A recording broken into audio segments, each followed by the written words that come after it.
제가 하려고 하는 마음은 있어요. 뭘 열심히 하겠다고 했어요. 하지만 실천이 잘 안 돼요. 이런 얘기들을 많이 계획을 세워도 실행력이 뒷받침이 안 되면 다 소용이 없는 거야. 일을 실행력을 떨어뜨리고 힘 빠지게 하고 정말 안 하고 싶게 하는 게 그게 바로 잔소리고, 그거는 어머님들이 놓치기가 쉬운데 스마트폰이 실행력을 떨어뜨리고 공부할 시간을 많이 빼앗기게 하는 게 있어. 스마트폰을 줄이려면 대안이 생겨야 돼. 부당 엄마. 다시 말해서 학년에 따라서 계획표는 달라지고 성적에 따라서 계획표는 달라지는 거지. 근데 더 중요한 게 있어. 계획을 세워도 실행력이 뒷받침이 안 되면 다 소용이 없는 거야. 이거 되게 많이 공감 가는 것 같아요. 그리고 많은 분들이, 그러니까 학생이든 어머님들이든 많이 공감하실 것 같은 게, 애가 하려고 하는 마음은 있어요. 뭘 열심히 하겠다고 했어요. 하지만 실천이 잘 안 돼요. 이런 얘기들을 많이 하실 것 같아요. 보고 계신 분들도 많이 공감하실 것 같아요. 실행력이 떨어지는 아이들은 그 이유와 어떻게 하면 실행력을 높일 수 있는가에 대해서 이야기해 볼게. 실행력이 떨어지는 아이들의 특징을 보면, 첫 번째,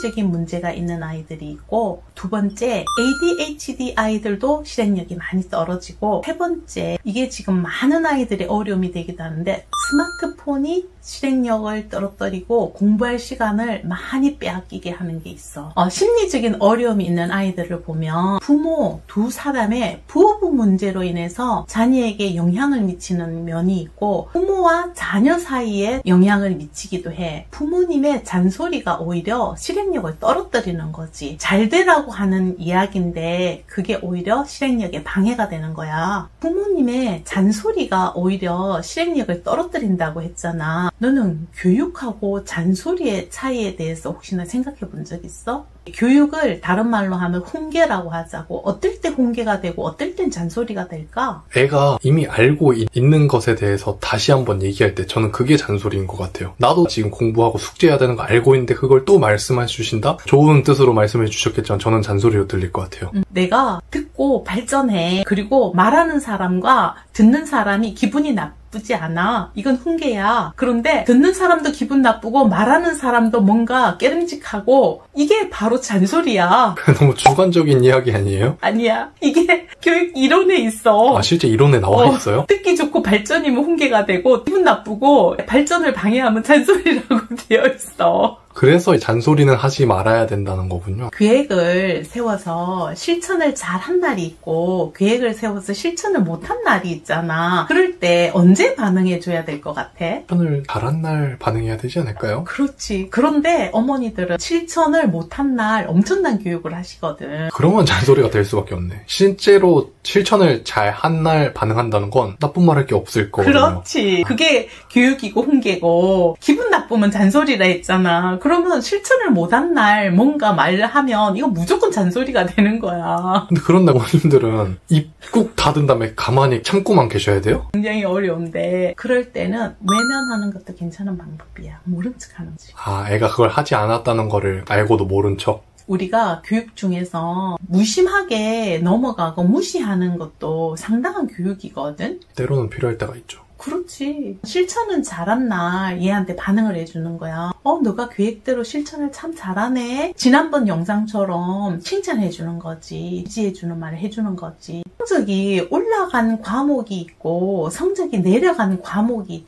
있잖아. 이때 또 어떻게 반응해줘야 될지 답은 정해져 있잖아. 성적이 올라간 과목을 피드백 해줘야겠네요. 그렇지. 어떻게 해서 이렇게 성적이 올라갈 수 있게 되었니? 이렇게. 긍정적인 피드백을 해야 되는 거네요. 그러니까 잔소리를 하지 않는다는 게 바로 중요한 거지. 아이도 듣고 기분이 나쁘고 말하는 사람도 기분 나쁘게 말하는 거는 하지 않는 게 좋은 거야. 그게 바로 잔소리이기 때문이야. 잔소리를 애가 들으면 에너지가 빠져서 더욱더 공부를 하기가 싫어질 수 있겠네요. 네가 방금 아주 좋은 말을 했어. 잔소리가 에너지를 떨어뜨린다는 얘기가 정말 중요한 얘기야. 힘 빠지게 하는 거지. 그거는 어머님들이 놓치기가 쉬운데, 아이를 실행력을 떨어뜨리고 힘 빠지게 하고 정말 안 하고 싶게 하는 게 그게 바로 잔소리고, 잔소리가 에너지를 뺏어가기 때문에 조심하라는 거지. 조금 냉정하지만 부모님들 스스로 한번 되돌아보는 시간을 가지는 것도 의미가 있을 것 같아요. 그리고 공부하는 과정을 칭찬하는 거는 21회차 영상에 있으니까 그거는 다시 한번 찾아보면 될 것 같고, 구독과 좋아요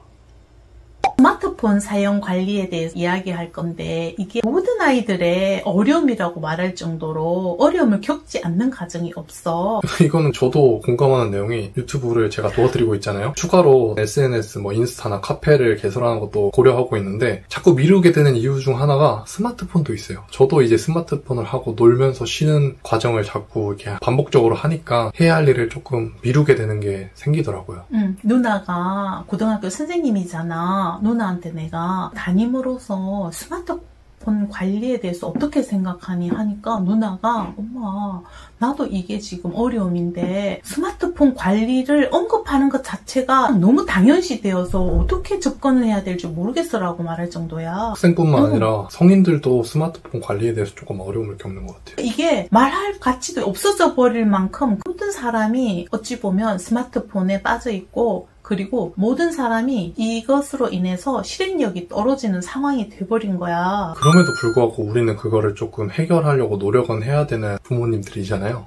해결을 하긴 해야 되지. 얘네들이 왜 이렇게 스마트폰을 하기를 원하는가 하는데 두 가지로 보는데 하나는 자극을 추구하는 게 습관화되어 있는 거야. 스마트폰은 굉장히 영상이 반짝반짝하면서 콘 브레인이라는 용어가 나왔을 정도로 굉장히 자극 추구적이야. 또 하나는 스트레스를 해결할 수 있는 다른 대안이 없는 거야. 창구가 없구나. 그렇지. 스트레스를 해소할 수 있는 가장 빠른 길이 스마트폰을 보는 거거든. 접근도 용이하니까. 그렇지. 다른 방법으로는 스트레스 해결하기가 쉽지가 않은 거야. 따로 시간을 내야 하는 거야. 공간의 제약도 많이 큰 것 같아요. 그리고 또 대상이 있어야 되는 거야. 만약에 무슨 경기를 한다거나 게임을 하려면 어떤 대상이 필요한 거야. 그런데 스마트폰은 혼자 할 수 있고 즉시 할 수 있고 그리고 굉장히 도구가 용이하잖아. 원래 내가 사람들과 게임을 하고 싶더라도 사람이 있어야 되고 서로 소통을 하면서 해야 되고 그런 경우인데 충전만 돼 있으면 되고 내가 눈만 떠 있으면 언제든지 손을 뻗어서 할 수 있는 게 스마트폰이라는 게 좀 무서운 이야기네요. 우리 영상을 보시는 분들이 스마트폰을 통해서 보시는 분이 거의 대부분이야. 근데 이런 영상 보는 건 또 좋은 거죠. 그리고 우리가 스마트폰이 너무 필요해. 옛날에는 길을 찾아갈 때 컴퓨터로 인터넷으로 검색을 해서 프린트를 해서 찾아갔잖아. 근데 지금은 스마트폰만 들어가면 바로 길도 찾을 수 있지. 그리고 우리가 외국어를 모를 때 해외여행이 어려웠던 시절이 있었잖아. 지금은 바로 해외여행도 가능하고 굉장히 좋은 것이야. 이걸 긍정적으로 보면 한없이 좋은데 이것이 주는 어려움을 생각하면 굉장히 힘든 거란 말이야. 이게 동전의 양면성 처럼 굉장히 양면적인 면을 가지고 있지. 그래서 우리가 이 부분에 대해서 한번 어머님들께서도 생각해 보셔야 되고 혹시나 학생들이 이 영상을 본다면 이게 굉장히 실행력을 떨어뜨린다는 걸 한번 생각해 봐야 할 문제인 거지. 실행력을 높이려면 스마트폰을 조금 줄여야겠다는 건 알겠는데 스마트폰을 줄이려면 대안이 생겨야 돼. 다른 무언가가 있어야 된다는 거죠? 그러니까 스마트폰이 자극 추구잖아. 우리가 자극을 나쁘게만 생각할 필요가 없어. 예를 들면 땀을 뻘뻘 흘리면서 아주 강렬한 운동을 하는 것도 상당히 비슷한 효과가 있는 거야. 자극 추구에 대해서 얘기하자면 정글짐에 높이 올라가는 것도 자극 추구란 말이야. 근데 요즘은 위험하다고 바리케이트를 쳐놓은 곳들도 있다고 해. 그런 자극 추구를 하지 못하다 보니까 스마트폰으로 자극을 추구하는 것을 더 많이 하게 되는 경향도 있다고 어떤 학자들은 이야기를 해. 적당한 자극 추구는 좋은 건데 그 자극 추구를 막다 보니까 스마트폰으로 자꾸 흘러 들어간다라고 생각하면 되겠네요.